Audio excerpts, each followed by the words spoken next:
garuk-garuk, kita ngambil data gitu ya, kita scraping, kita crawling, kita ambil datanya, data mining, coding query, ini semuanya bisa dilakukan menggunakan Python.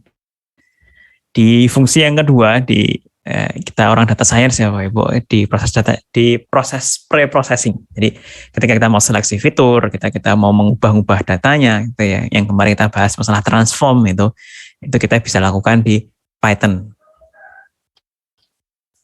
Di data cleansing juga, ketika kita ini ya menangani nilai kosong, missing values, itu caranya bagaimana, atau menghapus baris duplikasi, ya, formatting misalkan ya, ada yang data yang jelek kita bersihkan, itu semuanya bisa di Python. Ada library-nya, pasti ada, gitu ya, tinggal bisa nyari atau enggak.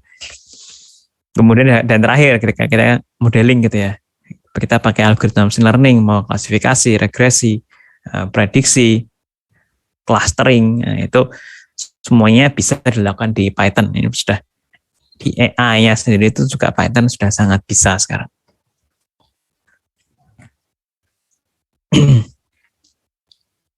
Sedikit tambahan ya, ini terkait Python-nya, itu adalah Python itu sebenarnya bahasa interpreter ya Pak Ibu, bahasa interpreter yang dia bukan yang mengkompilasi.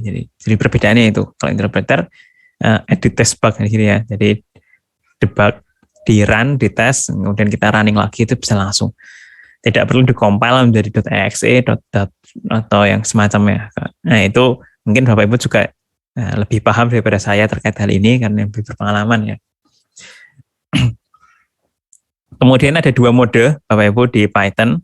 Nah, ini ada yang mode interaktif, ini seperti kita lakukan di pertemuan pertama kemarin menggunakan Jupyter Notebook ya Bapak Ibu. Itu dengan mode interaktif, dan itu juga dengan mode script. Ini mode yang mungkin Bapak Ibu sudah cukup familiar.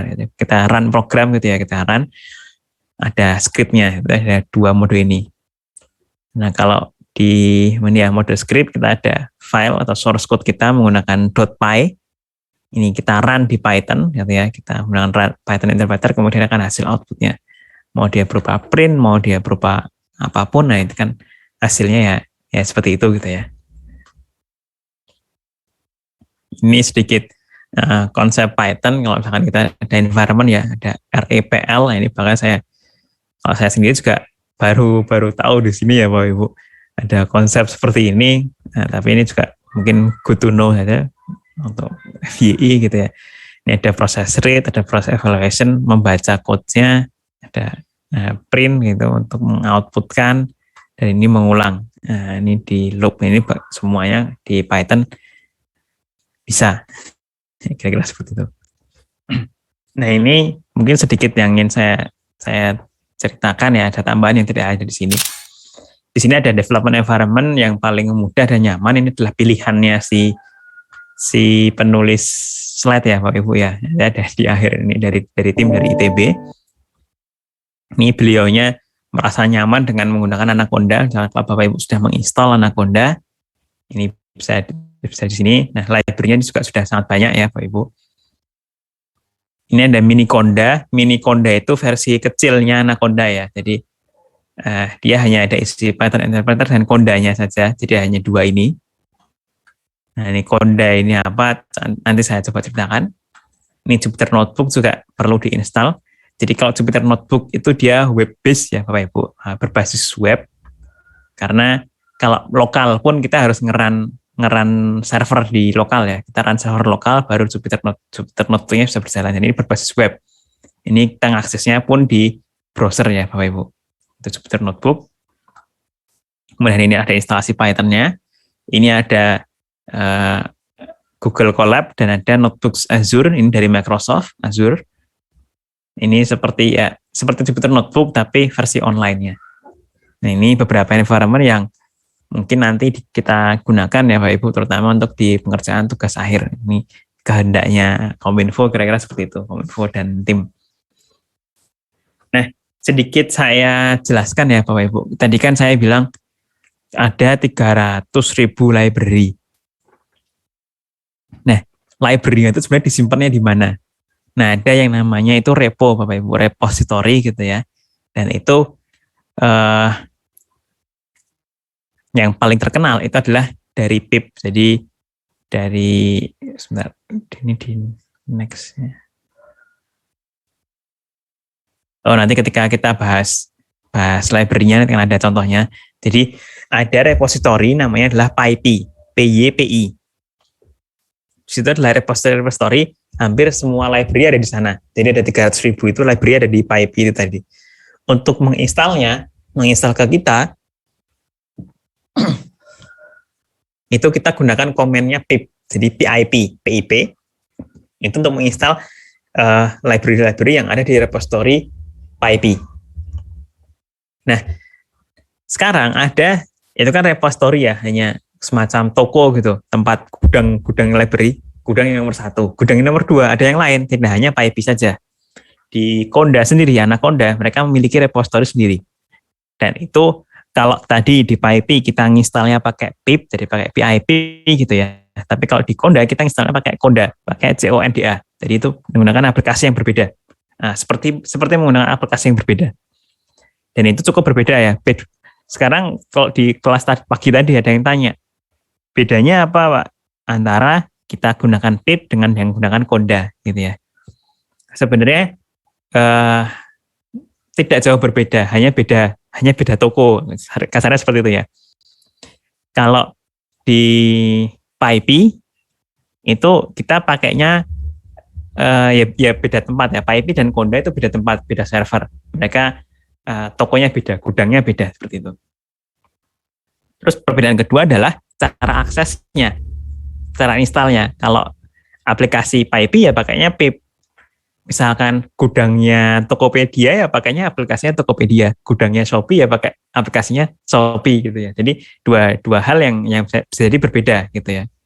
Nah, apakah ada barang bisa kita akses? Misalkan saya mau install dari PyPI tapi menggunakan Conda, itu ya nggak bisa juga. Jadi tidak bisa yang nge-cross gitu, nggak bisa. Perbedaannya dari library-nya, apakah ada perbedaannya? Itu bisa jadi. Jadi waktu dulu saya ada library yang ada di Conda, tapi tidak ada di PyPI. Dulu ya, dulu mungkin beberapa tahun yang lalu seperti itu. Tapi mungkin sekarang sudah sangat lengkap. Perbedaan yang kedua terkait datanya, terkait library-nya adalah mungkin beda versi. Misalnya di PyPI sudah versi 1.02 misalkan, 1.0.2. Tapi di Conda masih 1.0.1, itu masih mungkin. Jadi karena itu sudah dua tempat yang berbeda ya. Jadi terkadang mungkin baru update di PyPI-nya itu yang sudah versi baru, tapi di Conda-nya belum diupdate. Itu bisa jadi. Jadi ada dua perbedaan itu. Apakah hanya ada dua reponya? Enggak, ada repo-repo lainnya lagi. Nah itu ada yang kecil-kecil juga, itu juga bisa. Itu tidak masalah gitu ya. Bukan sebuah problem. Tapi yang paling terkenal itu dua itu, PyPI dengan pip-nya dan Conda dengan Anaconda dengan Conda-nya. Nah ini kalau Anaconda ya Bapak Ibu mungkin sudah sempat lihat, sudah cukup familiar ya dengan Conda. Di sini kita ada kirinya ini ada masalah, ada environment. Nah ini mungkin nanti saya ceritakan di akhir Bapak Ibu environment. Tapi ini ada notebooknya, ini kita bisa launch, ada spider-nya. Spider itu kalau notebook itu kita gunakan Python sebagai tadi ya, yang mode interaktif. Kalau dengan Spider itu Python seperti mode script. Nah, kita Spider itu seperti IDE biasa. Mungkin kalau Java kayak NetBeans gitu ya, kayak Eclipse. Kalau di Java itu Spider itu salah satu IDE-nya. Ini tentang Jupyter Notebook, dia berbasis web. Contohnya seperti ini. Ini ada code, ada markdown, di sini ada in dan ada angka di sini ya. Tadi ada di kelas pagi ada yang bertanya, maksudnya angkanya itu apa sih Pak? Gitu. Itu adalah angka urutan di run. Jadi kalau kita run, maka dia orang yang pertama kali ini run 1. Berikutnya run 2 ya run yang nomor 2 gitu ya. Kalau yang nomor 1 tadi kita run lagi, dia akan jadi nomor 3. Jadi ini urutan di run-nya. Kemudian ada in dan ada out, makanya ini lebih ke inputnya ya. Inputnya dan out adalah outputnya. Jadi kalau di sini ada in ini, maka inilah input ke code-nya gitu ya. Yang diinputkan ke servernya Jupyter, kemudian si server Jupyter akan memberikan outputnya. Jadi out, in, out seperti itu. Ini juga bisa dipelajari sendiri Bapak Ibu terkait tentang Jupyter. Nah, kalau yang ini versi Google Colab ya, Bapak Ibu, sebenarnya mirip dengan Jupyter. Nah, ini juga ada di sini dipelajari tentang Git, Bapak Ibu. Git ini mungkin mohon maaf sebelumnya karena saya sendiri jarang menggunakan Git, dan kalau mau menjelaskan mungkin tidak bisa detail, dan mungkin Bapak Ibu juga sudah ada yang berpengalaman dengan Git, tapi harapan dari kelas mungkin keseluruhan ini ya, nanti dengan tugas akhir bisa jadi kita menggunakan Git, dan paling nggak coba kita kenali dulu apa itu Git gitu ya. Jadi Git itu seperti berangkas, kalau di sini bahasanya di Indonesia kakas gitu ya, seperti Google Drive gitu atau Dropbox yang kita kumpulkan itu ke cloud, tapi ini versi code-nya, versi coding, versi kodenya. Nah, caranya penggunaannya itu jadi ada 3 stage gitu ya, ada 3 tempat. Yang pertama adalah di working directory, ini komputer kita. Kalau misalkan kita sudah bikin programnya gitu ya, kita bikin program sudah oke gitu, kita kirimkan ke staging area. Nah, di sini biasanya untuk kita siap-siap di commit. Kemudian ada versi commit gini, function commit. Ini untuk kita commitkan, kita uploadkan code yang sudah kita buat itu ke Git directory, jadi ke Git-nya, ke drive-nya, ke cloud-nya. Nah, ketika sudah diupdate gitu ya, nah ini kita bisa download lagi untuk langsung mengubah ke code kita. Git ini ada untuk kita, sebenarnya dia versioning ya, salah satu fungsinya adalah untuk versioning, untuk ada versi-versinya. Jadi ketika kita buat program versi 1 misalkan, oke, ini versi 1, ketika kemudian ada versi 2, versi 3. Nah, mungkin ada suatu saat kita butuh mundur versi gitu ya, kita mundur ke versi 1 padahal kita sudah versi 2, itu juga bisa ketika kita menggunakan Git. Nah, makanya salah satu fungsi Git adalah untuk versioning. Dan dia juga ada biasanya untuk kerjasama ya Bapak Ibu, untuk kerjasama kita dengan tim. Nah, kita ngupload di satu tempat, kita ngedit bareng-bareng gitu. Nah, itu ya mirip-mirip seperti Google Drive dengan Google Docs gitu. Secara konsep seperti itu. Tapi mohon maaf mungkin kalau saya tidak bisa menjelaskan lebih dalam lagi nih tentang Git. Karena bahkan di kuliah S2 saya kemarin tentang Git itu satu pertemuan sendiri Bapak Ibu. 3 jam kita bahas Git semuanya. Mungkin sekilas saja ini terkait penggunaannya Bapak Ibu, mungkin bisa dibaca. Ada beberapa jargon, ini mungkin sangat banyak.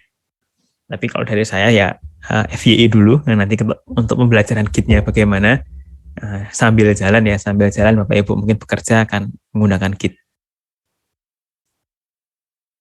Itu terkait Git. Nah, sekarang ini salah satu kebanggaannya Python ya Bapak Ibu. Jadi kalau hampir di setiap kuliah Python itu selalu akan kita bandingkan si Python, proses ngeprintnya Python dengan proses ngeprintnya bahasa lain. Di sini kalau Python kita mau ngeprint ya udah tinggal print kemudian isi printnya selesai gitu ya. Sedangkan kalau kita mau bahasa C gitu, di dalam file scriptnya itu kita harus pakai include dulu, kemudian ini, kemudian ini, kemudian ini. Sama dengan Java ya, kita harus ada PSVM-nya dulu, public static void main, kemudian baru system.out.println, kemudian hello world. Titik koma, kurung tutup, nah itu sudah baru selesai. Jadi di sini adalah kebanggaannya si Python di mana proses ngeprintnya itu lebih sederhana. Jadi kita tidak ada kurung kurawalnya ya, karena satu line itu di Python sudah dianggap sebagai end of line. Jadi end of line-nya itu di sini. Kalau ini kan end of line-nya ini ya, titik koma. Kalau dia sudah enter itu sudah berbeda di Python. Jadi tidak perlu titik komanya. Ini beberapa tipe data di Python ya Bapak Ibu. Ada float, ada integer, ada string, ada bool. Nah, menariknya dari Python adalah kita tidak perlu mendefinisikan sebuah variabel dengan tipe data tertentu di awal. Kalau Java, kalau C itu kan kita harus di awal ya. Ada int misalkan, int height sama dengan ini misalkan. Tapi kalau Python itu kita langsung nama variabelnya saja. Nah, penamaannya di Python itu case sensitif ya Bapak Ibu. Jadi huruf besar dan huruf kecil itu tidak sama, berbeda gitu.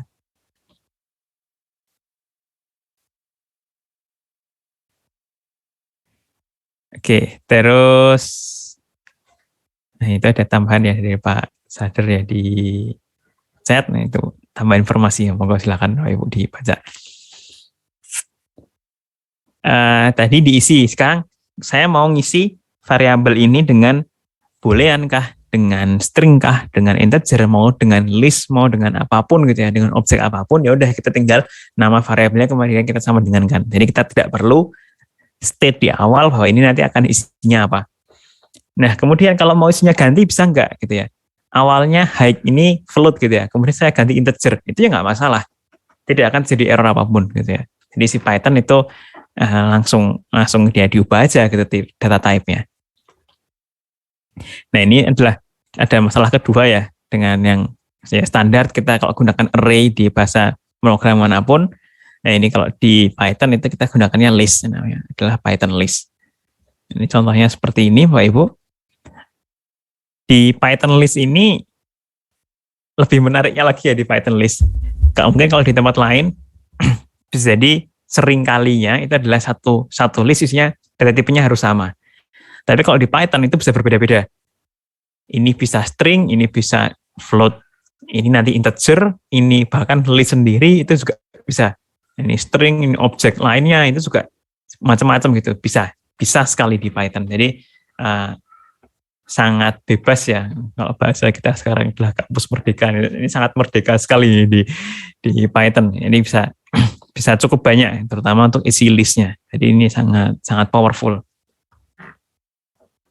Ini lanjutan dari listnya ya. Tapi gini nih, kekurangan dari list ya, dia list masih hanya menyimpan datanya saja, belum bisa mengoperasikan terlalu banyak gitu ya. Nah, disitulah fungsi dari library yang ada. Nah, di sini ini ada sedikit pertanyaan ya dari Pak Yoga ya. Apakah ada pengaruh di memori, Pak? Saya kira iya. Jadi memang kekurangan dari Python gitu ya. Itu karena dia yang sangat high level, she's not very efficient gitu ya. Si Python tuh nggak yang efisien sekali, bukan yang mementingkan kecepatan banget gitu ya. Nah itu memang salah satu kekurangannya dari Python. Bagaimana pengaruhnya di memori? Mungkin saya kurang paham Pak Yoga.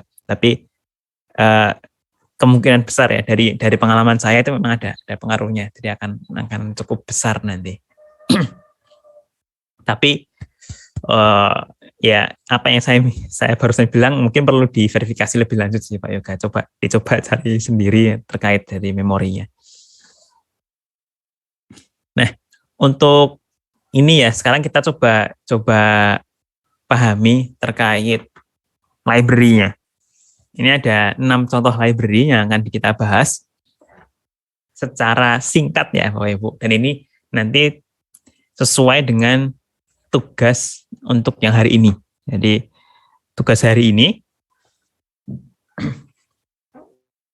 tugas hariannya adalah untuk Bapak Ibu menginstall 3 dari 6, minimal 3 dari 6 library yang ada di sini, diinstal dan dicoba digunakan, kemudian di screenshot hasil penggunaannya.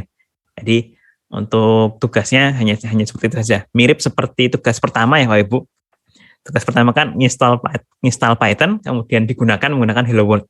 Nah, kalau yang sekarang kita install library, kemudian coba digunakan, kemudian di screenshot. Ya, sebenarnya mirip di tugas 1 juga sudah ada perintah untuk install library ya. Nah, tapi ini saya minta lagi secara spesifik untuk ke 6 library ini dan diperlihatkan cara penggunaannya. Contoh penggunaannya di screenshotkan. Yang pertama adalah NumPy. NumPy itu adalah library yang sangat dasar ya. Mungkin nanti kita lihat bahwa si NumPy ini kayak bapaknya library-nya Python gitu. Nanti coba kita lihat, dia lebih ke perhitungan saintifik. Mungkin kalau saya pahami secara dasar banget gitu ya, itu lebih ke seperti untuk pengolahan data secara matriks Bapak Ibu. Jadi ada ada perkalian, kemudian pembagian, kemudian dipangkatkan. Nah, yang tadi list biasa itu masih belum bisa. Kalau di sini kita menggunakan NumPy, dia jadinya bisa. Ini bisa kita gunakan NumPy untuk membuat array ya. Jadi dia adalah alternatif Python list untuk menggunakan array untuk sampai n dimensi. Jadi seperti matriks 2 dimensi, 3 dimensi, dan seterusnya gitu. Dia diakui sebagai mudah digunakan, jadi ya memang mudah tapi perlu pemahaman.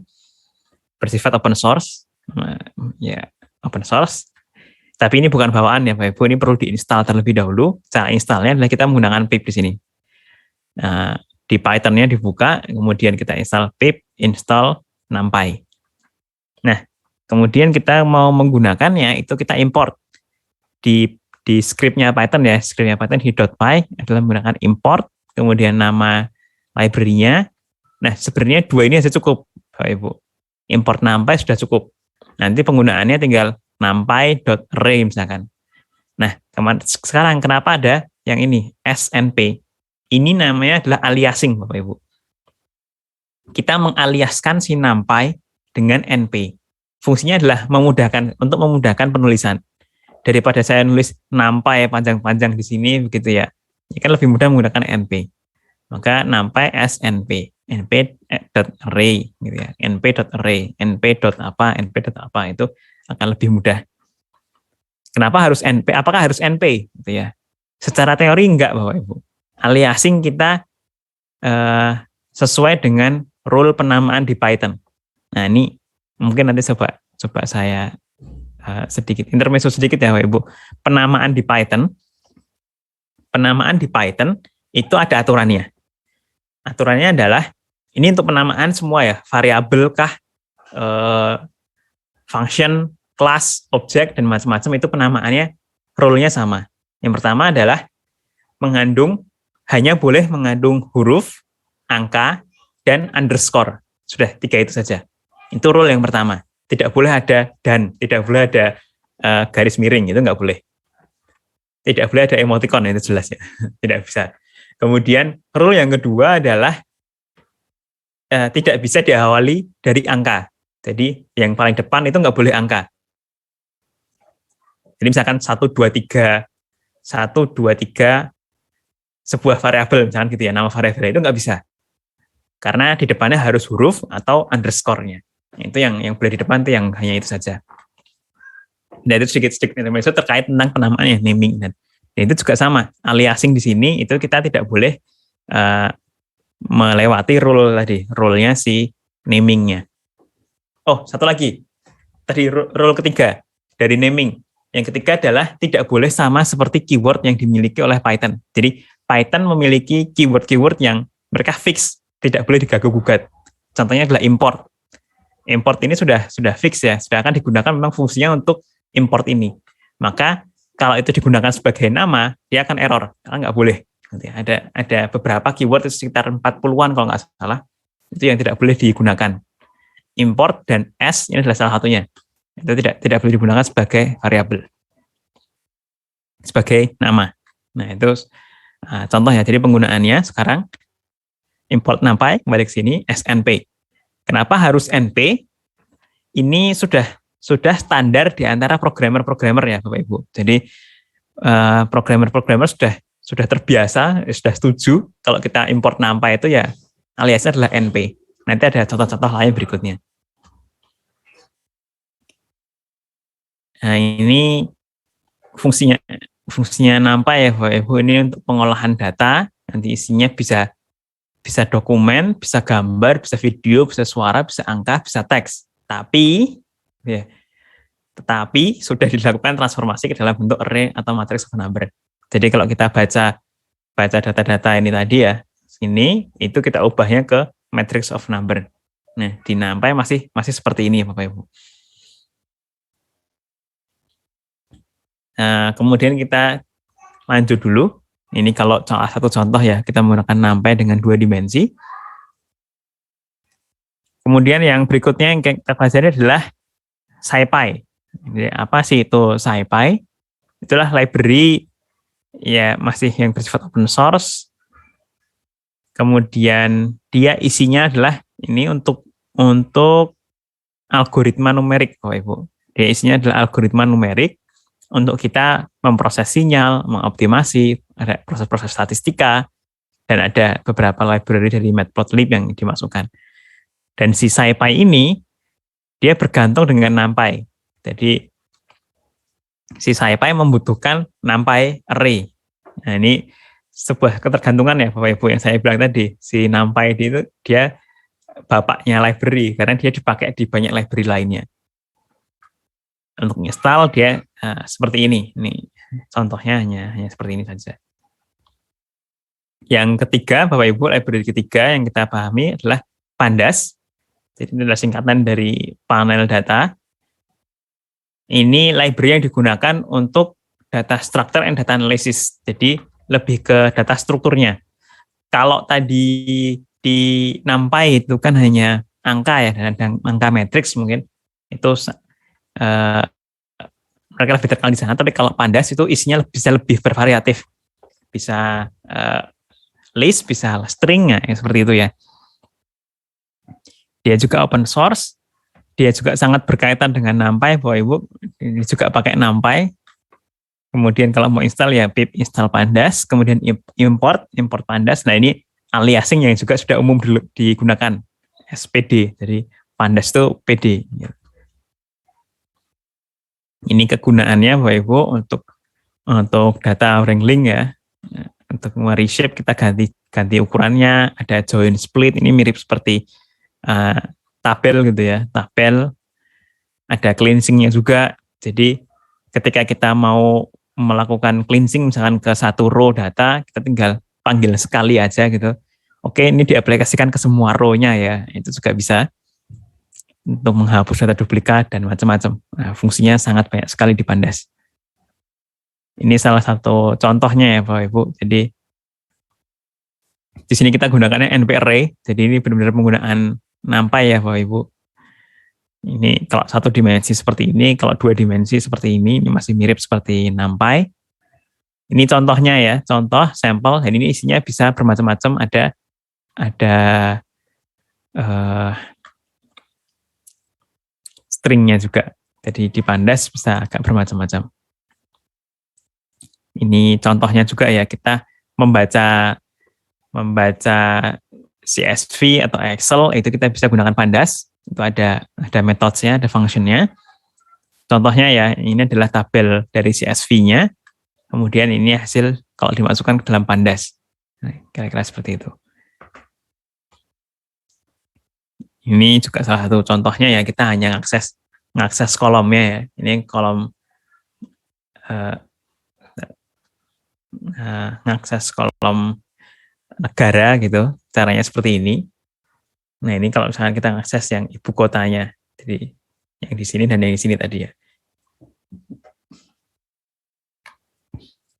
Kemudian selanjutnya yang keempat yang kita pelajari adalah Matplotlib, Bapak Ibu. Jadi cukup menjelaskan ya dari judulnya ya. Library yang isinya adalah plot tentang matematika. Nah, gitu. Plot matematika adalah ada contohnya bar chart, line chart, ada scatter plot, dan sebenarnya ada macam-macam. Ini hanya ke dua dimensi ya. Jadi untuk Matplotlib ini masih basic Bapak Ibu. Kalau install ya Matplotlib, kemudian yang kita install sebenarnya hanya yang kita import, kita gunakan itu adalah pyplot-nya. Jadi import matplotlib.pyplot, karena Matplotlib sendiri adalah package yang cukup besar Bapak Ibu. Untuk menampilkan ada package-nya agak banyak, tapi untuk menggunakannya kita lebih ke pyplot-nya, dan aliasingnya adalah seperti ini, PLT. Ini sudah cukup umum. Ini contohnya, jadi ini untuk tugas, kira-kira juga seperti ini ya Bapak Ibu, diperlihatkan codes-nya seperti ini di screenshot-kan, kemudian hasilnya nanti seperti apa. Nah ini hanya butuh screenshot ini, kemudian di 3 library yang berbeda, ada tugasnya untuk harian hari ini selesai. Kemudian ini contoh lainnya ya, ada scatter, ada bar dengan data yang sama tadi, seperti ini. Nah itu yang Matplotlib. Kemudian untuk yang tugas, Untuk library yang kelima, yaitu adalah Seaborn. Jadi Seaborn ini seperti Matplotlib on steroid ya Bapak Ibu. Jadi uh, lebih kuat lagi daripada Matplotlib dengan dia lebih ke high level interface. Jadi ini ada heat map, kemudian ada line chart dengan yang lebih berwarna-warni seperti itu ya Bapak Ibu. Ini Seaborn itu lebih detail lagi. Ini penggunaannya juga seperti ini dan importnya seperti ini. Dan yang terakhir itu yang akan kita pelajari adalah scikit-learn Bapak Ibu. Jadi sklearn gitu. Itu adalah untuk library untuk machine learning dan untuk membuat model. Jadi ada beberapa contohnya ya, ini ada seperti ini.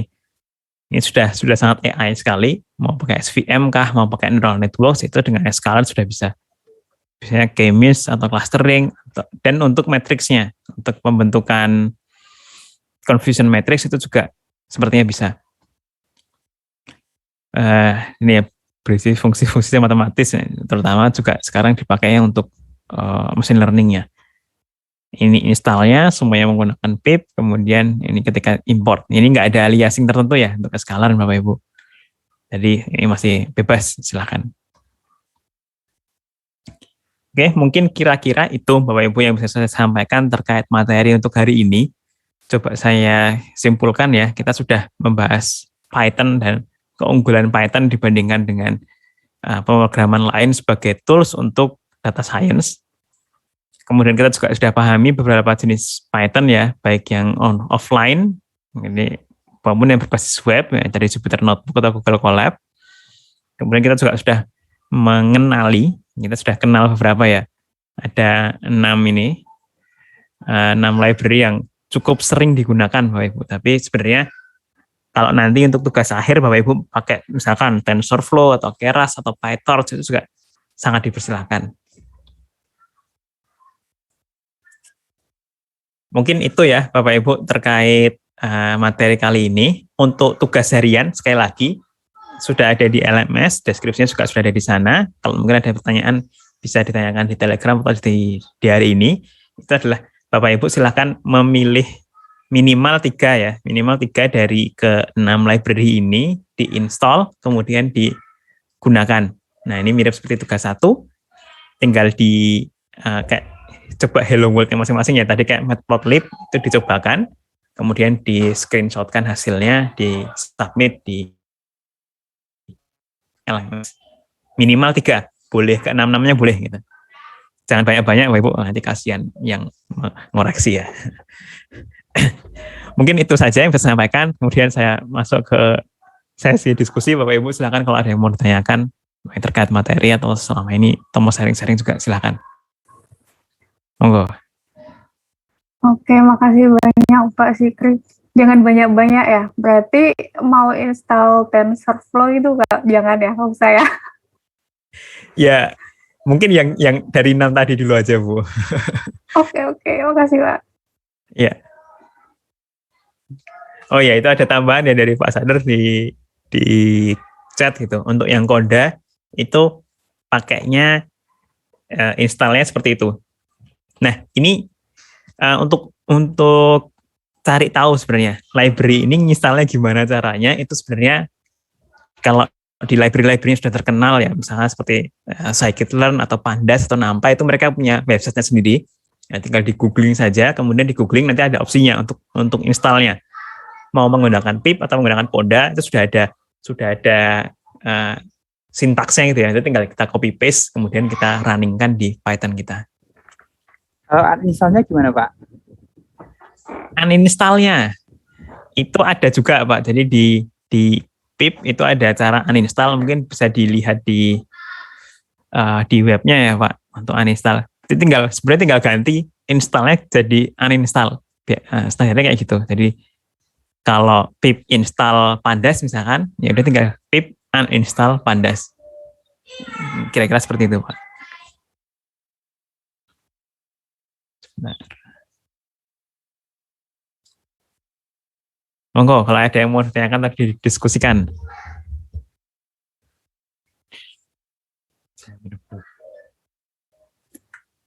Oh iya, saya boleh tanya lagi Pak? Silakan Bu. Untuk yang tugas kemarin sih itu kayaknya ada limit jumlah row dan kolomnya ya.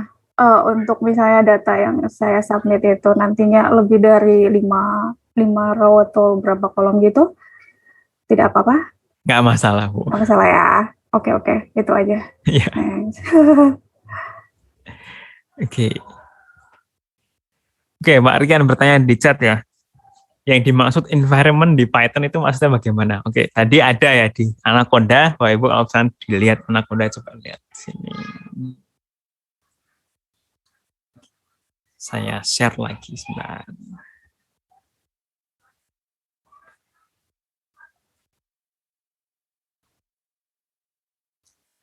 Jadi di Anaconda itu ada environments. Ada konsep yang namanya virtual environment, Bapak Ibu. Virtual environments, di mana virtual environments itu dia seperti berdiri sendiri. Dia terpisah dari komputer lainnya. Mungkin mirip seperti kayak kita di PC kita mau install Windows dalam Windows gitu ya. Nah, ini kita install Python dalam Python. Di Anaconda itu biasanya mereka menginstal Python baru. Jadi kalau Bapak Ibu install Anaconda, mereka akan menginstal Python baru dengan environment-nya di environment Anaconda itu sendiri.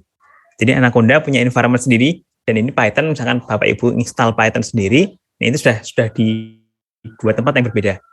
Efeknya apa? Efeknya gini, ini seperti beda tempat ya, environment kan lingkungan, kayak area, udah beda rumah gitu. Kalau misalkan saya menggunakan environment yang di Anaconda gitu ya, kemudian di sini saya install Pandas, saya install NumPy, saya install TensorFlow dan macam-macam, maka ketika saya mengaksesnya di environment ini, ya library tadi nggak ada gitu ya. Kita nggak bisa pakai NumPy, Pandas yang memang ini kayak masih Python kosongan. Kan kita installnya di environment yang sini.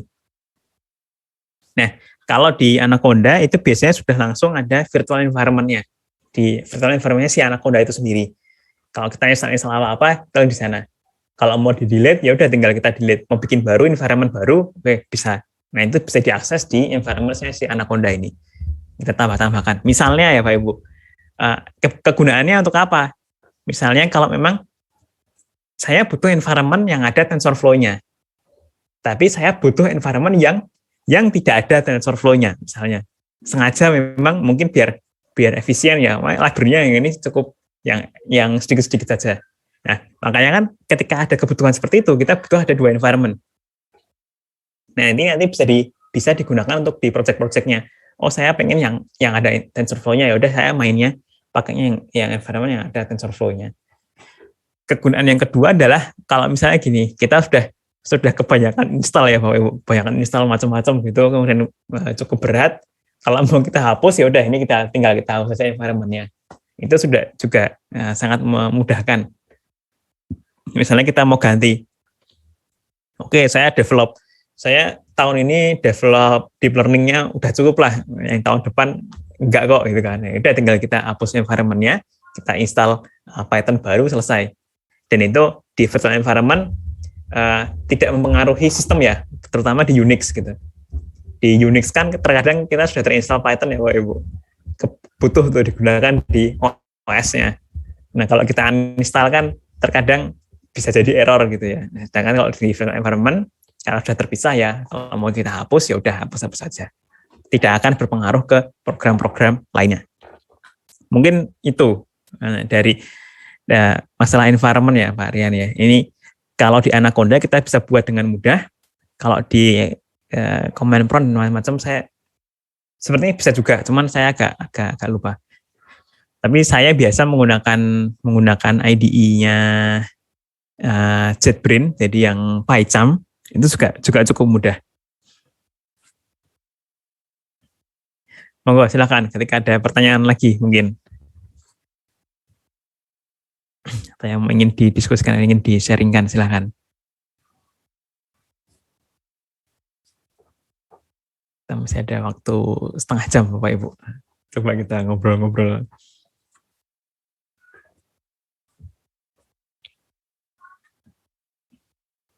Oh iya, Boleh tanya lagi ya. Tadi untuk hari ini tuh tugas harian aja ya. Untuk tugas kelompoknya bagaimana ya, Pak?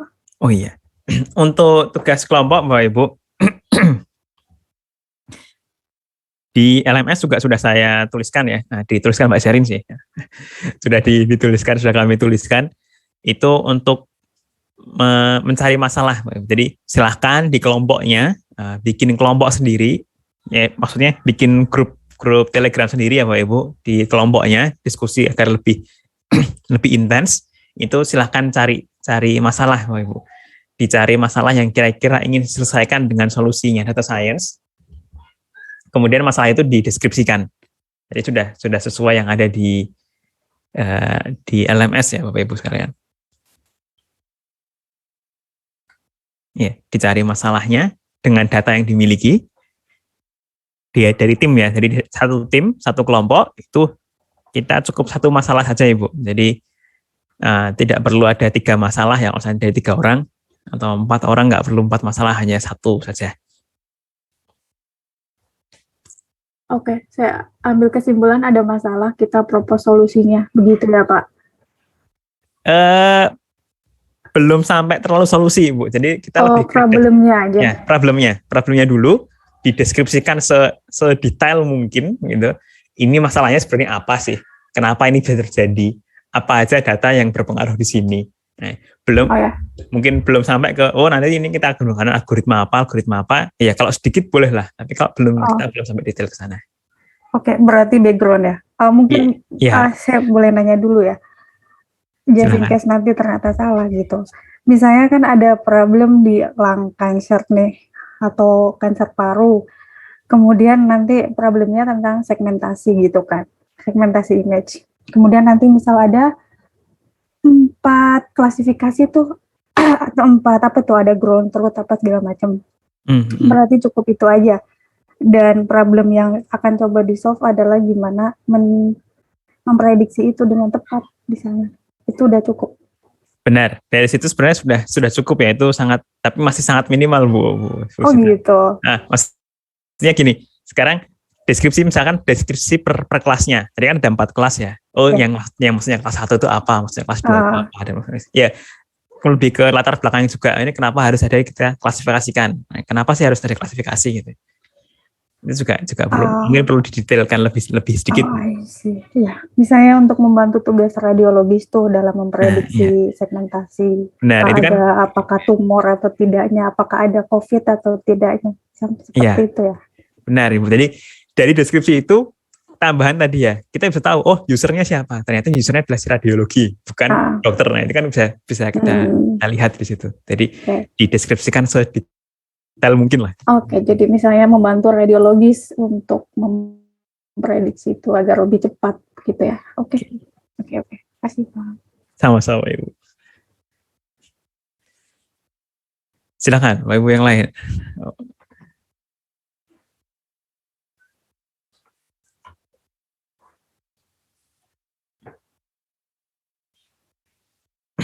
Kemarin untuk instalasi Python masih lancar semua ya Bapak Ibu ya? Tidak ada problem ya? Karena tadi pagi ada satu orang yang masih agak problem, terutama di Windows. Tapi saya di Windows juga kurang bisa membantu Bapak Ibu. Saya pakainya Mac sudah belasan tahun saya pakai Mac.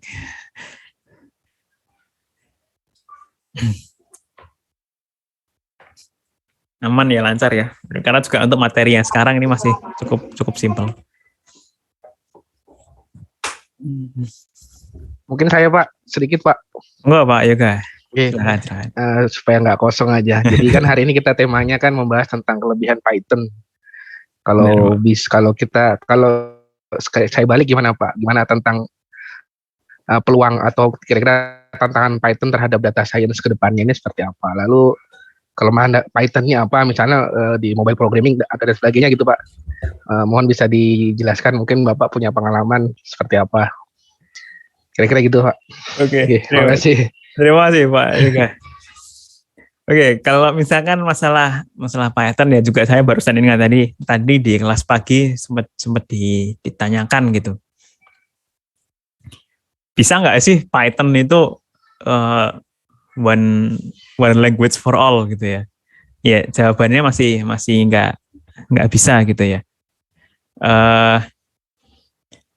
Python ini masih terbatas, bukan yang jadi bahasa pemrograman bisa di segalanya. Tadi menyangkut masalah mobile. Python di mobile itu setahu saya ya Pak Yoga ya, itu masih belum ada development ke sana. Dan terutama di mobile itu sekarang Android itu develop sendiri, Kotlin gitu ya. iOS itu develop sendiri, Swift itu sudah cukup berbeda. Tapi Python masih kalau dari saya dulu pengalaman ya, di web itu juga bisa kita pakai Python, kita pakai Django ya, pakai frameworknya Django itu pakai Python. Tapi itu hanya di back end-nya saja. Di front end-nya juga kita masih butuh bahasa pemrograman yang lainnya juga, PHP kah atau yang lainnya. Saya juga kurang paham kalau itu. Ya, itu sedikit kekurangan Python di sana. Python sendiri di pengalaman saya ya di data science di startup waktu itu karena dia masih high level, dia kurang efisien, kurang cepat. Dia masih yang one thread, jadi masih satu core ya. Multi threading gimana? Apakah bisa? Kemudian kita pakai cara-cara agar jadi lebih cepat gitu ya. Nah, pada akhirnya itu kami itu kemarin dapat kesimpulan bahwa kita harus agak geser dari Python ke Spark. Dan ada pakainya namanya PySpark. Nah, itu sudah bahasa yang agak berbeda ya, agak berbeda dari Python. Waktu itu saya belum sempat pakai, tapi rekan saya itu sudah sempat pakai dan itu sudah jadi lebih cepat. Nah, dari segi kekurangannya Python dia mudah digunakan, tapi karena mudah digunakan dia kurang efisien. Itu sih Pak Yoga. Mungkin Pak Yoga juga bisa menambahkan nih, sepertinya juga sudah ada pengalaman. Kurang lebih sama aja Pak. Saya masih sama dengan penjelasan jenengan, kurang lebih sama. Yang saya temukan sih gitu Pak, masih ini banyak kendala. Ya, biasanya kalau misalnya untuk pengembangannya ya Django biasanya. Iya, itu masih seperti itu ya. Di pengalaman saya juga, toh saya menggunakan Python lebih untuk prototyping. Ketika kita prototyping untuk deploy-nya, ya kita perlu ganti misalkan ke PySpark kalau benar sudah di perusahaan yang besar gitu. Pernah nggak Pak Zikri mengintegrasikan antara R dengan Python di data science? Kalau saya pribadi belum pernah Pak Yoga. Jadi saya belum kenalan ya sama R. Okay. Karena waktu itu sudah cukup di Python, ya udah kita cuma gunakan Python. Mungkin Pak Yoga bisa sharing-sharing. Monggo Pak Yoga kalau mau sharing-sharing tentang bahasa pemrograman yang lain juga. Wah, saya masih kurang ilmunya Pak. Makasih Pak Zikri menjelaskan. Sama-sama Pak Yoga. Silakan Bapak Ibu yang lain, mungkin ada yang ingin ini ada dari Pak Satria ya. Untuk tugas kelompok, apakah sudah menggunakan data set real organisasi atau bisa menggunakan data set dari repo yang ada? Harapannya sudah mulai dengan data set yang real ya Bapak Ibu ya. Jadi kalau sudah ada datanya yang real itu digunakan saja. Kalau misalkan ya mentok-mentoknya ya nggak dapat ya udah gunakan data yang dari repo itu nggak masalah. Tapi mungkin lebih kalau saya ya dibandingkan dengan repo yang NCI yang kemarin itu lebih real itu datanya yang dari Kaggle dan lebih baru ya kalau yang dari Kaggle. Betul, setuju sekali Pak yang Kaggle. Soalnya COVID-19 itu juga ada yang mereka itu kayak bukan relawan ya, kayak berbagi data yang misalnya di bulan ini yang COVID di negara ini apa, kemudian begitu. Dan itu menurut saya udah konsennya publik gitu. Berarti mereka menyetujui data itu untuk dipublik gitu sih. Iya, jadi ya nggak masalah lah pada akhirnya ya. Oh iya, ini ada sedikit tambahan dari saya Pak Ibu. Tadi kan kita sudah belajar Python dan itu masih sangat cuman kayak sebutiran pasir gitu ya. Kita belajar Python ya. Nah, kalau Bapak Ibu ingin mempelajari Python lebih dalam lagi, sebenarnya di saya kan juga mengampu kelas DTS FGA ya, Fresh Graduate Academy, itu untuk Big Data using Python. Jadi di sana saya menggunakan NetAcad, menggunakan Cisco, itu untuk mengakses materinya Python. Nah, kalau Bapak Ibu ingin mengakses materinya ini mungkin coba nanti saya bisa bukakan Bapak Ibu. Bapak Ibu coba bisa akses di sana, itu pembelajaran Python, dan itu sangat lengkap sekali. Jadi itu sudah seperti menuju ke sertifikasi pemrogram Python ya. Jadi sertifikasi PCAP kalau Bapak Ibu PCAP itu sudah sertifikasi ke sana, tapi yang ada di NetAcad itu hanya materi saja, pelatihan saja dari Cisco. Nah, misalnya kalau dari Bapak Ibu berkenan pengen belajar terkait Python lebih dalam lagi, nah mungkin nanti bisa saya enrollkan Bapak Ibu ke LMS di NetAcad. Jadi Bapak Ibu bisa eksplor lebih dalam ke sana. Tapi itu saya lepas ya, itu sudah berkelas mandiri. Bapak Ibu kalau misalkan ingin ke sana ya silakan dipelajari. Ada kuisnya juga, ada examnya juga di sana. Itu silakan dikerjakan. Nanti mungkin ada sertifikat selesainya juga dari NetAcad. Nah itu silakan digunakan misalkan kalau mau.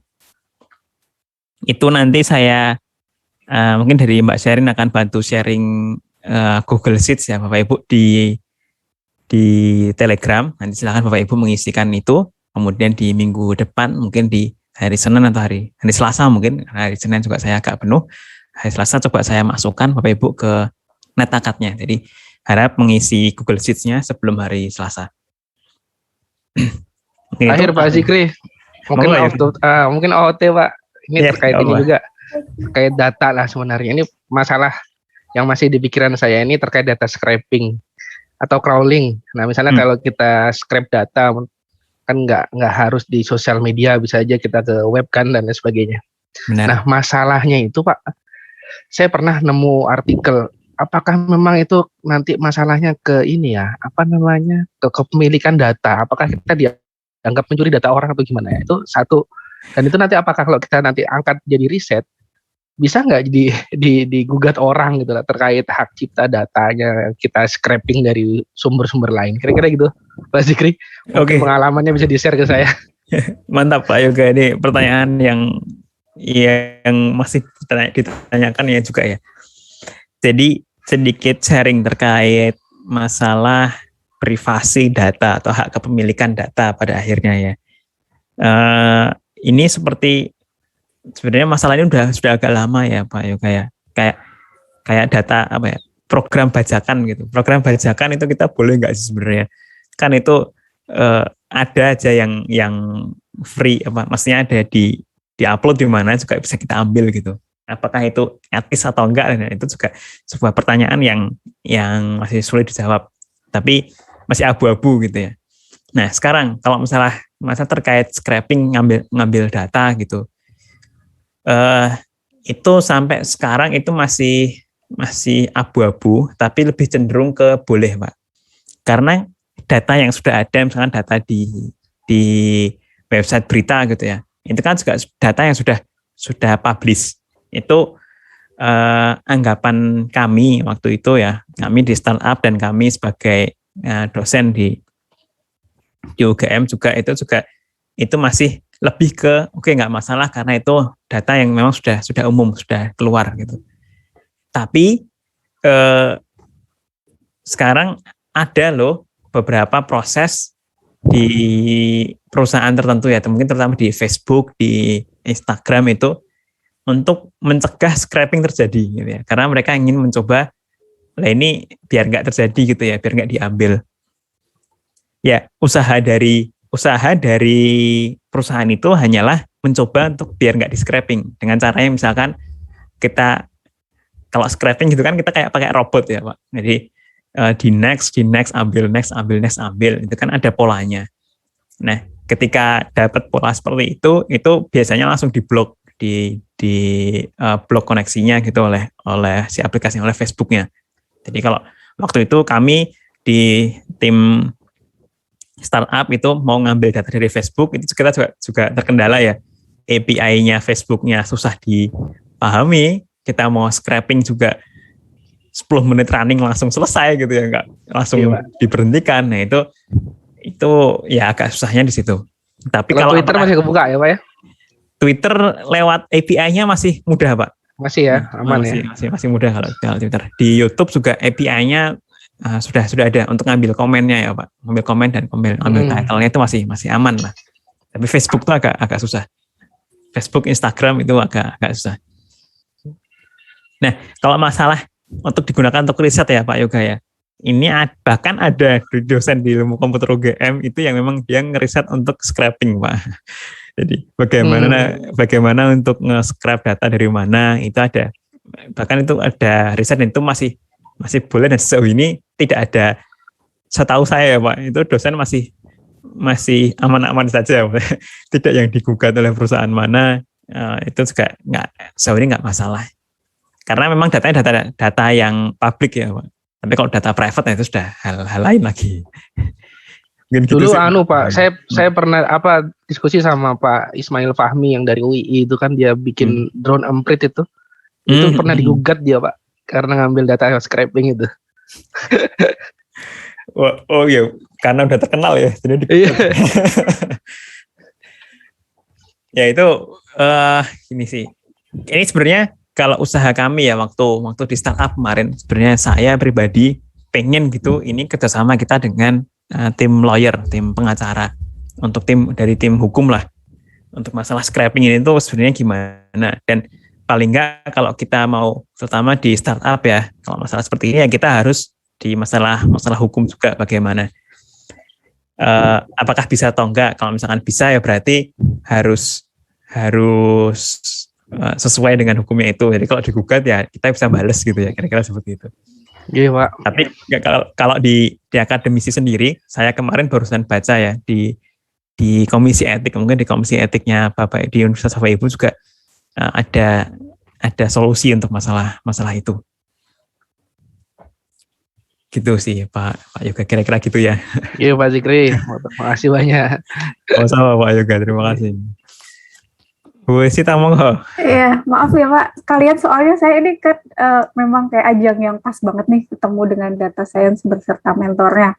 Jadi sekalian banyak belajar. Ya, saya lagi, maksudnya semoga membantu riset saya juga gitu. Gini Pak, tadi kan rekomendasi belajar Python ya, di yang FGA.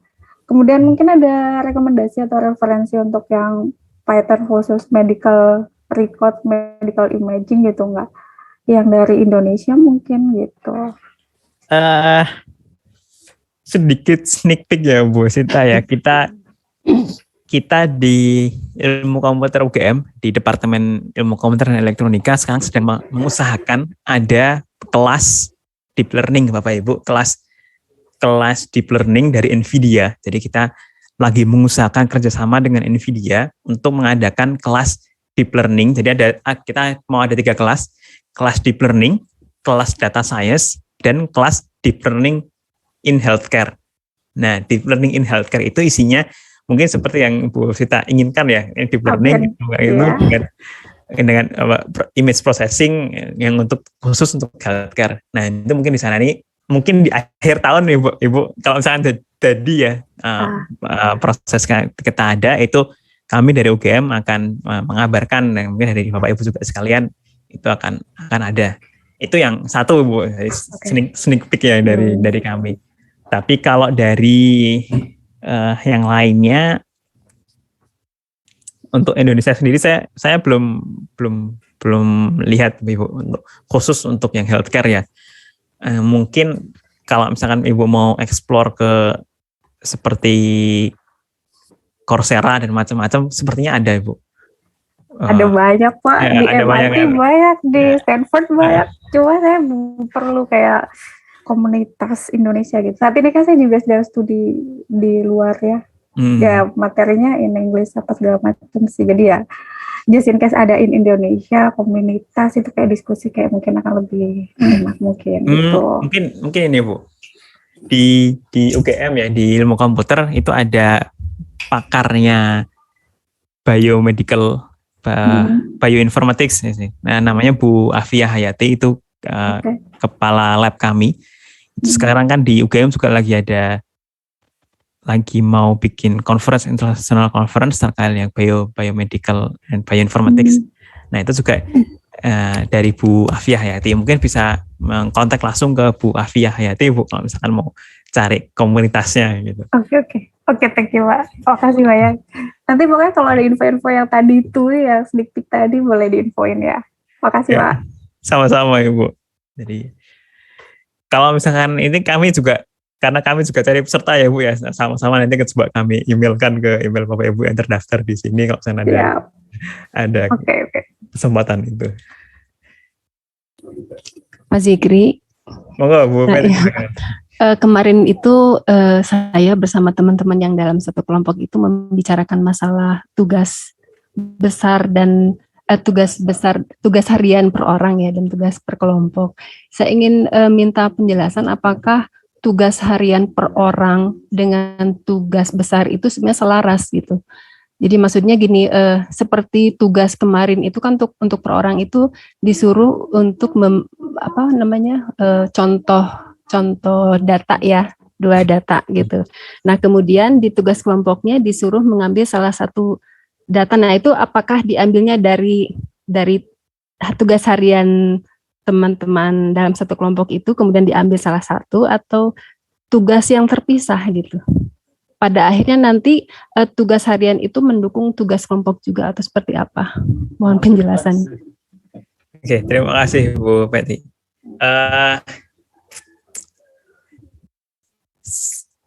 Jawaban singkatnya adalah sebenarnya tugas yang terpisah ya Bu. Jadi beda ya antara yang tugas harian dengan yang tugas akhir gitu.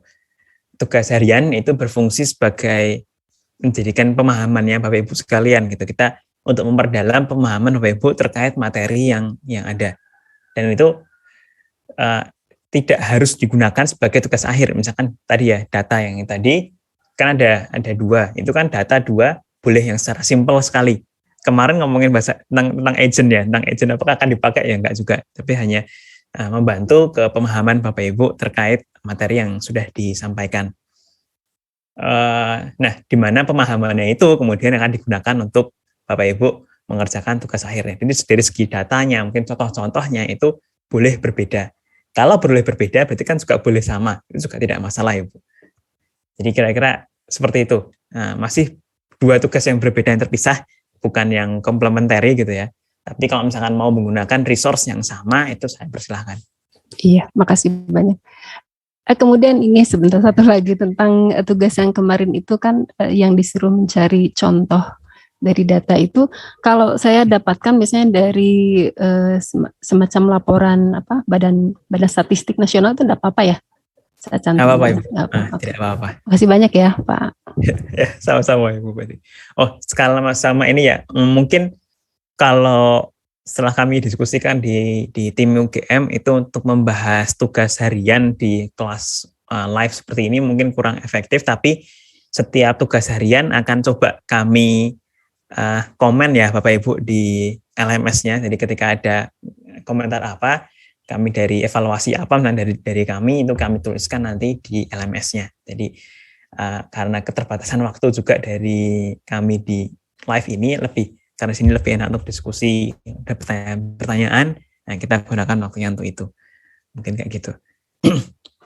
Monggo Bu Sita, ada apa lagi? Enggak, udah cukup itu. Yang raise hand tadi Pak, belum ya? Oh iya, Loren. Okay. Makasih Pak.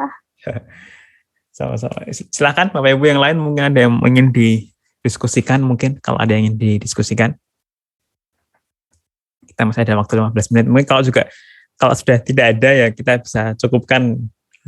Saya berikan waktu Bapak Ibu untuk mungkin diskusi internal dengan kelompok-kelompoknya. Sebetulnya banyak banget pertanyaan yang ada di kepala gitu Pak. Cuma gimana memulainya, dan saya yakin kayak diskusinya bakalan panjang banget gitu terkait konsen saya tuh di deep learning gitu Pak. Kayak lagi mempelajari banyak model CNN, macam-macam banget itu. Kemudian nanti akan mencari novelty-nya yang tidak hanya tuning parameter atau loss function dan segala macamnya, tapi di dalamnya itu nanti ada rumus matematiknya apa segala macam. Nah itu yang saya cari Pak gitu. Behind the scene of deep learning-nya ada map-mapnya di situ. saya tuh lagi cari gitu loh, itu saya bisa temukan di mana gitu. Itu Gitu. sebenarnya nanti kalau di kelas ini Bu, itu akan dibahas oleh Pak Erwin Bu. Jadi di akhir materi di pertemuan ke berapa belas gitu kalau nggak salah itu kita bahas deep learning. Itu akan kita terutama di CNN ya.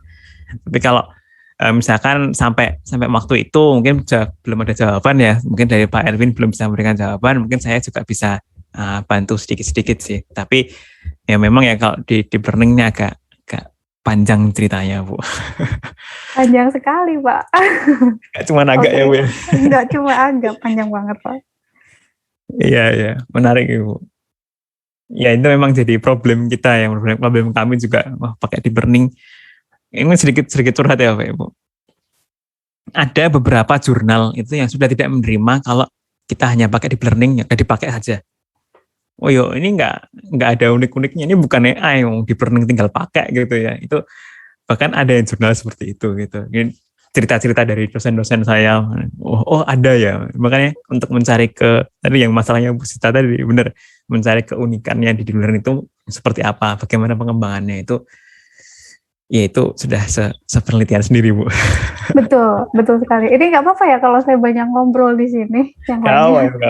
Iya, oke. Ilmu juga buat Betul. Jadi tiap minggu saya cerita sedikit di sini ada lab meeting gitu. Jadi masing-masing dari kita mempresentasikan tentang riset yang sedang diangkat gitu, atau mungkin riset yang sudah terpublish kita diskusikan di situ. Jadi memang tidak akan diterima itu yang namanya cuma menggunakan deep learning, bahkan sekedar mengkomparasi sekian banyak deep learning untuk yang kita misalnya objek ya, domain yang kita fokuskan, itu juga pun kemungkinan besar akan tidak gitu, alias ditolak gitu. Jadi perlu sebuah pemahaman konsepnya kan, bahwa misalnya VGG 16 itu bagaimana, VGG itu kayak udah, ya itu example aja seperti apa, kemudian ada yang pakai YOLO juga, kemudian ada macam-macam lah ya, banyak banget kalau disebutin satu-satu. Jadi ketika mungkin paham betul itu konsep dasarnya, secara behind the scene-nya kan math gitu loh, matrix, multiplication segala macamnya yang bikin pusing banget. Ketika fundamental itu paham, kemungkinan kita akan edit atau kita propose new idea itu akan lebih mudah gitu. Iya, nah itu barangkali Kominfo atau UGM atau apa ada gitu ya, course semacam itu in Indonesia. Itu akan lebih enak ya kalau dalam bahasa Indonesia. Kayaknya itu akan sangat menarik sekali gitu loh Pak. Oke gitu. Ya, oke Bu. Itu PR buat kita bersama ya Bu. Di Indonesia masih memang sangat jarang sekali ya Bu ya. Indonesia belum baru mulai melek ke sana. Jadi memang belum ke sana. Terima kasih banyak ya Bu. Ini concernnya memang juga concern kami juga. Sambil jalan ya Bu, kita diskusikan mungkin di materi-materi yang besok bisa Pak Erwin akan coba. Ini Pak Erwin lebih pintar daripada saya Bu. Jadi adik kelas saya tapi lebih pintar daripada saya. Siap saya tunggu lah Pak. Pak Zikri, makasih banyak. Pak Zikri, ini setiap pertemuan itu hanya pengisian materi tanpa ada prakteknya ya. Misalnya dicontohkanlah sama Pak Zikri gitu, seperti apa.